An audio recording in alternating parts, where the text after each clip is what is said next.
कि आप देख रहे हैं सीटेट की ईवीएस चल रही है।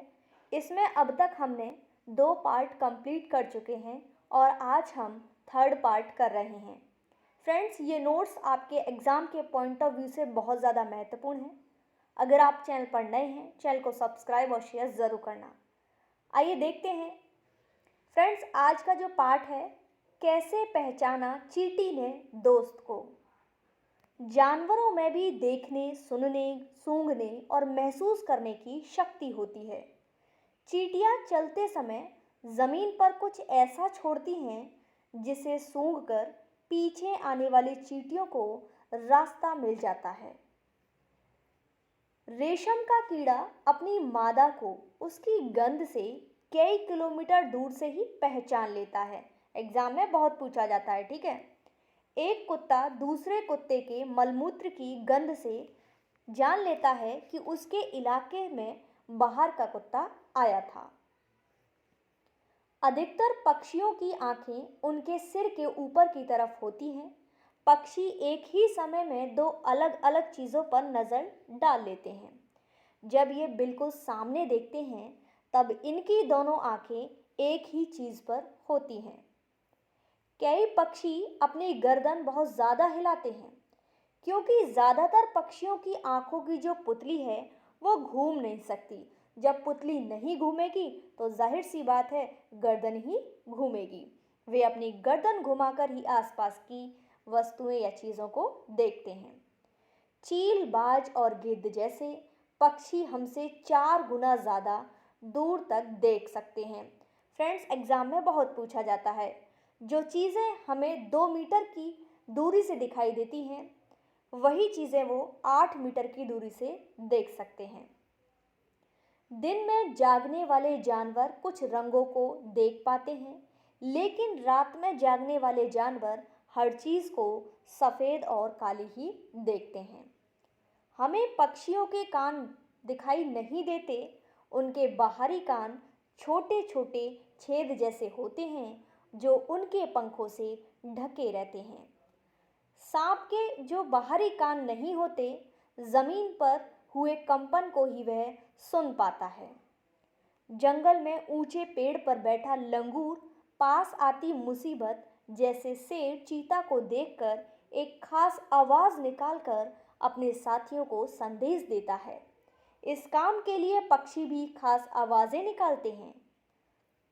कुछ पक्षी अलग अलग खतरों के लिए अलग अलग आवाजें निकालते हैं। जैसे उड़कर आने वाले दुश्मन के लिए एक तरह की आवाज़ और ज़मीन पर चलकर आने वालों के लिए दूसरी तरह की आवाज़ होती है। नेक्स्ट पॉइंट है, मछलियाँ खतरे की चेतावनी को एक दूसरे को बिजली तरंगों से देती हैं।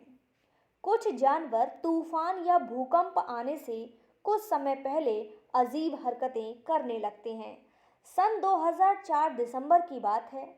इसमें आए सुनामी से कुछ समय पहले जानवरों के अजीब व्यवहार और उनके द्वारा दी गई चेतावनी भरी आवाज़ों को अंडमान की एक खास आदिवासी जाति समझ गई। उन्होंने वह इलाका खाली कर दिया और सुनामी के कहर से वो लोग बच गए। नेक्स्ट पॉइंट है साथियों, डॉल्फिन भी अलग अलग तरह की आवाज़ें निकालकर एक दूसरे से बात करती हैं। बहुत से जानवर किसी खास मौसम में लंबी गहरी नींद में चले जाते हैं, लंबी इतनी कि कई महीनों नज़र ही नहीं आते। जैसे सर्दियों में छिपकलियां अचानक ही गुम हो जाती हैं, दिखाई ही नहीं देती। नेक्स्ट है फ्रेंड्स, स्लोथ के बारे में बहुत ज़्यादा एग्जाम में इससे प्रश्न पूछा जाता है। ये भालू जैसे दिखते हैं पर भालू नहीं हैं। ये दिन के करीब लगभग 17 जो है घंटे पेड़ों से उल्टे सिर लटकाकर मस्ती में सोते हैं। करीब 17 घंटे, ठीक है, बहुत पूछा जाता है एग्जाम में। ये जिस पेड़ पर रहते हैं उसी के पत्ते खाकर पलते हैं, इसलिए इन्हें कहीं और जाने की ज़रूरत नहीं पड़ती। जब ये अपने पेड़ के सारे पत्ते खा लेते हैं तभी पास के जो पेड़ पर जाते हैं। लगभग 40 वर्ष के अपने पूरे जीवन में ये मुश्किल से 8 पेड़ों पर घूमने की तकलीफ उठाते हैं। इतना आलसी जानवर है। ये सप्ताह में एक बार ही शौच करने के लिए पेड़ से उतरते हैं। फ्रेंड्स, ये है अब पॉइंट सोने का समय। गाय का जो लगभग है वो 4 घंटे सोने का समय होता है। अजगर 18 घंटे सोता है, जिराफ 2 घंटे, बिल्ली 12 घंटे। एग्जाम में बहुत पूछा जाता है। बाघ अंधेरे में हमसे 6 गुना बेहतर देख सकता है। बाघ की जो मूछें हैं वो हवा में हुए कंपन को भांप लेती हैं और उसे शिकार की बिल्कुल सही स्थिति का पता चल जाता है। इससे इन्हें अंधेरे में रास्ता ढूंढने में भी मदद मिलती है। बाघ अपने इलाके में मूत्र करके अपनी गंध छोड़ते हैं। यह इलाका कई किलोमीटर बड़ा हो सकता है। एक बाघ किसी दूसरे बाघ के मूत्र की गंध को तुरंत ही पहचान लेता है। फिर उस इलाके में घुसना है या नहीं, यह उस बाघ की इच्छा पर निर्भर करता है। नेक्स्ट पॉइंट है फ्रेंड्स, बाघ मौके के अनुसार अपनी आवाज़ बदलता है और गुस्से में अलग आवाज़ और बाघिन को बुलाना हो तो उसकी अलग ही आवाज़ होती है। ठीक है, जैसे कर्राना तो कभी गुर्राना। बाघ का गुर्राना 3 किलोमीटर दूर तक सुना जा सकता है। बाघ हवा से पत्तों के हिलने और शिकार के झाड़ियों में हिलने से हुई आवाज़ में अंतर को भांप लेता है। बाघ के दोनों कान बाहर की आवाज़ इकट्ठा करने के लिए अलग अलग दिशाओं में बहुत ज़्यादा घूम जाते हैं।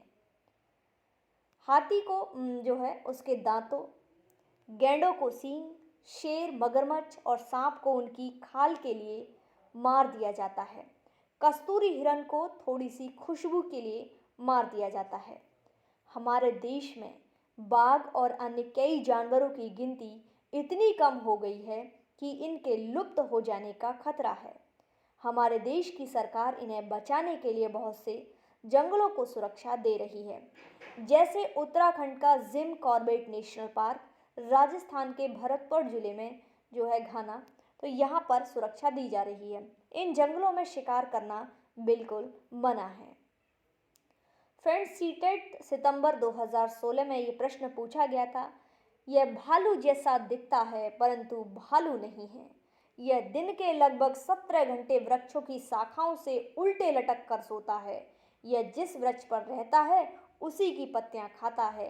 यह लगभग 40 वर्षों तक जीवित रहता है। तो प्यारे साथियों, इसका राइट आंसर होगा स्लॉथ। सीटेट फरवरी 2015 में प्रश्न आया था, यदि हम पक्षियों का अवलोकन करते हैं तो हम यह पाते हैं कि अधिकांश पक्षी अपनी गर्दन अत्यधिक हिलाते हैं। इसका कारण क्या है? तो फ्रेंड्स, मैंने बताया था उनके जो नेत्र होते हैं वो स्थिर होते हैं, घूम नहीं सकते, इसलिए वो सर को ज़्यादा हिलाते हैं, अपनी गर्दन को ज़्यादा हिलाते हैं। सीटेट सितंबर 2014 में प्रश्न पूछा गया, कुछ पक्षी हमारी तुलना में 4 गुनी अधिक दूरी तक देख सकते हैं। ये पक्षी कौन कौन से हैं? चील, बाज और गिद्ध हैं। एक और प्रश्न पूछा गया, निम्न में से कौन काफी हद तक अपनी गर्दन को पीछे तक घुमा सकता है? तो यहाँ पर इसका राइट आंसर होगा उल्लू। नेक्स्ट देखेंगे, ये प्रश्न पूछा गया था, कुछ जानवर रात में जागते हैं। ये जानवर हर चीज को किस रंग में देख सकते हैं? तो काले और सफेद में ही देखते हैं। सीटेट जुलाई 2013 में प्रश्न पूछा गया, रात में जागने वाले जानवर हर चीज को केवल काली और सफेद ही देख सकते हैं। तो ये याद रखिएगा, बहुत पूछे जाते हैं क्वेश्चन। पक्षी अपनी गर्दन बहुत अधिक हिलाते हैं, इसका कारण क्या है? क्योंकि उनकी जो आंखों की पुतली है वो घूम नहीं सकती, इसलिए वो अपनी गर्दन को ज़्यादा हिलाते हैं। आइए अब देखते हैं, हमारा नेक्स्ट चैप्टर है कहानी सपेरों की। फ्रेंड्स, सांपों को पकड़ने वाले और सांपों की बीन पर जो धुन होती है उस पर नचाने वालों को कालबेलिया कहते हैं। क्या कहते हैं? कालबेलिया कहते हैं। कालबेलिया लोग सांपों को अपनी पूंजी समझते हैं, जिसे वे अपनी आने वाली पीढ़ियों को सौंपते हैं। ये लोग सांपों को अपनी बेटियों की शादी में तोहफे के तौर पर सौंपते हैं, तोहफा देते हैं। और कालबेलिया नाच में भी सांप जैसी मुद्राएं होती हैं। हमारे देश में केवल 4 तरह के सांप ही जहरीले होते हैं, नाग, करैत, दबोइया और अफाइया। बहुत पूछा जाता है एग्जाम में। सांप जब किसी को काटता है तो उसके 2 खोखले जहर वाले दांतों से उस व्यक्ति के शरीर में जहर चला जाता है। इस जहर से बचने का एक ही उपाय है, जिस व्यक्ति को सांप ने काटा है उसे जहर को खत्म करने वाली दवाई सीरम दी जाए और यह सीरम सांप के जहर से ही बनाया जाता है और सभी सरकारी स्वास्थ्य केंद्रों पर मिलता है। तो फ्रेंड्स, नेक्स्ट आपका चैप्टर है चखने से पचने तक। पेट दर्द की अवस्था में खाना और पानी शरीर में न रुकने की वजह से शरीर में कमजोरी आ जाती है। ग्लूकोज चढ़ने से बिना खाए पिए जल्दी ताकत मिल जाती है। तो कुछ खाने की वस्तुएं हैं जैसे कच्चा दूध, पेट में पचने में जो समय लगता है 2 घंटे 15 मिनट लगते हैं। उबले दूध को अगर पिएंगे तो 2 घंटे का समय लगता है। पूरी तरह उबला अंडा 3 घंटे 30 मिनट में पचता है। काला हांडी जिला ये कहाँ पर है? उड़ीसा में है। 3 साल की रश्मि के हाथ पैर पतले हैं, उसका पेट फूला हुआ है, उसे कौन सी बीमारी है? इसके शरीर में किस विटामिन की कमी है? तो फ्रेंड्स, सूखा रोग, रिकेट्स, विटामिन डी, संतुलित आहार की कमी उसके अंदर है। आइए देख लेते हैं किस विटामिन से कौन सी कमी होती है। तो कमी के कारण होने वाले रोग हैं। विटामिन ए से होता है रतौंधी, ज़ीरोफ्थैलियामी, और vitamin B1 beriberi. Vitamin B2 की कमी से त्वचा का फटना, आंखों का लाल होना। विटामिन B3 त्वचा पर दाद होना। विटामिन B5 बाल सफ़ेद होना, मंदबुद्धि होना। विटामिन B6 की कमी से एनीमिया, त्वचा रोग।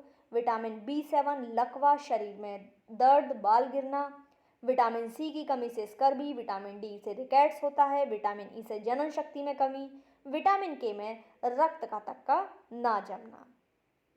आइए अब देख लेते हैं पार्ट 4, जिसमें है खाएं आम 12 महीने। सा कौन सा आम है? कौन सा आपका ऐसा आम है? तो चीज़ों को 1 या 2 दिन तक खराब होने से बचाने के लिए किए जाने वाले घरेलू उपाय हैं। चीज़ें हैं साथियों, दूध को क्या करते हैं, खराब ना हो उबालते हैं हम। और पके हुए चावल को क्या करते हैं, एक कटोरे में डालकर पानी के बर्तन में रखते हैं ताकि वो थोड़े टाइम तक चल जाए। हरा धनिया गीले कपड़े में लपेट कर रखते हैं। प्याज लहसुन खोले में रखते हैं और नमी से बचा कर रखते हैं। आत्रेपुरम गांव कहाँ पर है? आंध्र प्रदेश में है। यहाँ पर मामिड़ी तांड्रा आम पापड़ को बोला जाता है। शीशियों में अचार रखने में, जो शीशियों में धूप में सुखा लेते हैं पहले तो जो आम होता है, फिर उसको हम शीशियों में रख देते हैं। ऐसा क्यों किया जाता है? क्योंकि जार में जो उपस्थित नमी होती है उसको हटाने के लिए पहले जो शीशी होती है उसको सुखाया जाता है, उसके बाद ही शीशी में अचार को रखा जाता है। अगर शीशी में थोड़ा भी पानी रह जाए तो क्या होगा? तो फ्रेंड्स, नमी से जो अचार है उसमें फफूंदी लग जाएगी और अचार आपका खराब हो जाएगा। आम को पूरे साल चलाने के लिए अचार या आम पापड़, चटनी, टॉफ़ी, रस आदि कई चीज़ें बनाई जाती हैं। नेक्स्ट है आपका बीज। चनों को अंकुरित करने के लिए भिगोए चनों को गीले कपड़े में लपेटकर रखा जाता है। पौधों को बढ़ने के लिए हवा, पानी और मिट्टी की ज़रूरत होती है। आइए जानते हैं शिकारी पौधे के बारे में। कुछ ऐसे पौधे भी होते हैं जो चूहों, मेंढकों, कीड़े मकोड़ों और छोटे जीवों का शिकार करते हैं। इनमें नेपेंथिस सबसे ज़्यादा मशहूर है। यह ऑस्ट्रेलिया, इंडोनेशिया और भारत के मेघालय राज्य में पाया जाता है। इसका आकार लंबे घड़े जैसा होता है, जिसके ऊपर पत्ती का जो ढक्कन लगा रहता है। घड़े से खास खुशबू निकलती है, जिसकी वजह से कीड़े खींचे चले आते हैं और पौधे के ऊपर पहुंचते ही कीड़े अंदर फंस जाते हैं और बाहर नहीं निकल पाते। इसको घटपर्णी पौधा भी कहते हैं। नेक्स्ट जानेंगे वेलक्रो का आइडिया। तो जॉर्ज मेस्टल के कपड़ों और उनके कुत्ते के शरीर पर चिपके बीजों को देखकर उन्हें वेलक्रो बनाने का आइडिया आया। और वेलक्रो में दोनों सतह चिपक जाती हैं और खुलने पर चरचर की आवाज़ आती है। बस्ते, कपड़े, जूते आदि में वेलक्रो का प्रयोग होता है। सोयाबीन की जो फलियां हैं पककर सूख जाती हैं तो छिटक कर बिखरने लगती हैं। मिर्च को पानी में पुर्तगाल देश के जो मिर्च है उसको भारत में पुर्तगाल देश के व्यापारी दक्षिण अमेरिका से भारत लाए थे। किसको? मिर्च को। भिंडी, कॉफ़ी ये कहाँ से आई थी? अफ्रीका से आई थी। नेक्स्ट चैप्टर है आपका बूंद बूंद दरिया दरिया। फ्रेंड्स, अलबरूनी जिस देश से आया था उसे आजकल उज्बेकिस्तान कहते हैं। अलबरूनी ने भारतीय तालाबों के बारे में लिखा है। यहाँ के लोग तालाब बनाने में माहिर हैं। अगर हमारे देश के लोग इन्हें देखेंगे तो हैरान रह जाएंगे। राजस्थान में जैसलमेर के अलावा बहुत से ऐसे इलाके हैं जहां साल में सिर्फ 10-12 दिन की बारिश होती है। यहाँ की नदियाँ भी साल में कई महीने पानी रहता है। उत्तराखंड में ब्याह कर आई जो दुल्हन है झरने या तालाब पर जाकर सिर झुकाती है। 1986 में जोधपुर और आसपास के इलाकों में जब सूखा पड़ा था, तब जो है भूली बिसरी बावड़ियों को एक बार फिर से याद किया गया। मोहल्ले के लोगों ने मिलजुल कर बावड़ी में 200 ट्रक से भी ज़्यादा जो है कूड़ा निकाला। बावड़ी ने फिर से प्यासे शहर में पानी लाया। ठीक है, नेक्स्ट है फ्रेंड्स, पुनीता के मोहल्ले में 2 पुराने कुएं हैं। उसकी दादी बताती है कि लगभग 15-20 साल पहले तक उनमें पानी था, लेकिन अब नहीं है। इसकी कुछ वजह है। कई जगह मोटर लगाकर ज़मीन पर पानी निकाला जा रहा है। तालाब जिनमें बारिश का पानी इकट्ठा होता है अब नहीं रहे। पेड़ों के आसपास और पार्क भी ज़मीनों को सीमेंट से पक्का कर दिया गया है। तरुण भारत संघ, इसके बारे में जान लेते हैं। यह संस्था है जो बुजुर्गों से मिलकर यह जानने की कोशिश करती है कि उनके ज़माने में पानी का इंतज़ाम किस तरह था, और संघ के लोग पुराने तालाबों की मरम्मत करते हैं और नए तालाब भी बनाते हैं। नेक्स्ट है फ्रेंड्स, पानी के प्रयोग। स्टील की कटोरी पानी पर तैरती रहती है, लेकिन लोहे की जो आप छोटी सी कील लेंगे वो पानी में डूब जाएगी। ऐसा क्यों है? ये प्रश्न आया था। स्टील की कटोरी पर लगने वाला बल उसके भार की तुलना में ज़्यादा है, जबकि लोहे की कील पर लगने वाला बल उसके भार की तुलना में कम है। नेक्स्ट क्वेश्चन आया था, नींबू साधारण पानी में डूब जाता है लेकिन नमकीन पानी में तैरता है, ऐसा क्यों है? क्योंकि नमकीन पानी का घनत्व साधारण पानी के घनत्व से अधिक होता है। आइए जान लेते हैं मृत सागर के बारे में। मृत सागर दुनिया का सबसे नमकीन सागर है। इतना नमकीन कि लगभग 1 लीटर पानी में 300 ग्राम नमक मृत सागर में हम ऐसे तैर सकते हैं जैसे आराम से लेटे हुए हैं। अगर मृत सागर में कोई लेटता है तो ऐसे लेटेगा जैसे वो बिल्कुल लेटा हुआ है। ठीक है, उबलना और वाष्पीकरण में अंतर बताना है। तो वाष्पीकरण किसी भी तापमान पर हो सकता है, जबकि क्वथन नहीं हो सकता। क्वथन केवल 100 डिग्री सेल्सियस पर ही हो सकता है। आइए जानते हैं डांडी मार्च के बारे में। बहुत सालों से अंग्रेजों ने आम लोगों के नमक बनाने पर रोक लगाई थी। ऊपर से नमक पर भारी टैक्स भी लगा दिया। इस कानून से लोग अपने घर के इस्तेमाल में किए जाने वाले नमक नहीं बना सकते थे और लोगों को मजबूरी में दुकानों से महंगा नमक खरीदना पड़ता था। गांधी जी का कहना था कि जो चीज़ हमें कुदरत ने दी है उसे बनाने की बंदिश कैसी। तो उन्होंने लोगों के साथ मिलकर अहमदाबाद से डांडी के समुद्र तट तक एक लंबी यात्रा की और इस गलत कानून को तोड़ा। नमक बनाने का तरीका क्या है? समुद्र के पानी को ज़मीन पर क्यारियों की तरह बनाए गए गड्ढों में भरा दिया जाता है और फिर तेज़ धूप में पानी सूख जाता है और नमक के ढेर वहीं रह जाते हैं।